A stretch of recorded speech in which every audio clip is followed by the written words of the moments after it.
بسم اللہ الرحمن الرحیم۔ محترم ناظرین السلام علیکم۔ ناظرین، میں آج آپ کے ساتھ ذکر الہی کے بارے میں بیان کروں گا۔ آپ جیسا کہ جانتے ہیں کہ جیسے کسی کپڑا کوئی اس کو خرابی آ جائے، گندا ہو، تو اس کو دھونے کے لیے ہمیں صابن یا کسی کیمیکل کی ضرورت پڑتی ہے۔ اسی طرح جب بندے کے دل پہ زنگ لگ جائے، زنگ آلود ہو جائے، تو پھر ذکر الہی ہی ہے جو اس کو صاف کرتا ہے۔ اس لیے دوستو، الہی سے اپنے روحانی منازل کو بڑھائیں اور ذکر الہی کے ذریعے اپنے دلوں کو منور کریں۔ ذکر الہی وقت کے استعمال کا بہترین ذریعہ ہے اور رحمت و برکت کا سبب ہے۔ ارشاد باری تعالیٰ ہے، فَاذْكُرُونِی اذْکُرْکُم۔ سورہ بقرہ ہے، آیت نمبر 152 ہے۔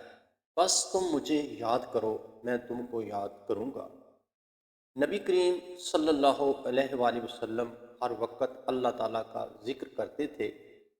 ہماری زندگی کا ہر لمحہ نہایت قیمتی ہے، لہٰذا ہمیں اس سے بھرپور فائدہ اٹھانا چاہیے۔ اس کے لیے مندرجہ ذیل مسنون اذکار حسب سہولت دیے جا سکتے ہیں۔ صرف 1 منٹ میں ہم پڑھ سکتے ہیں استغفر اللہ 50 سے زیادہ مرتبہ۔ نبی اکرم صلی اللہ علیہ وآلہ وسلم ایک دن میں 70 سے 100 مرتبہ تک استغفار کرتے تھے۔ لا حول ولا قوت الا باللہ 30 سے زیادہ مرتبہ۔ یہ جنت کے خزانوں میں سے ہے۔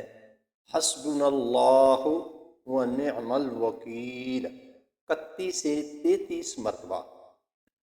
حضرت ابراہیم نے پڑھا جب انہیں آگ میں پھینکا جا رہا تھا تو اللہ تعالیٰ کے حکم سے آگ گلے گلزار بن گئی۔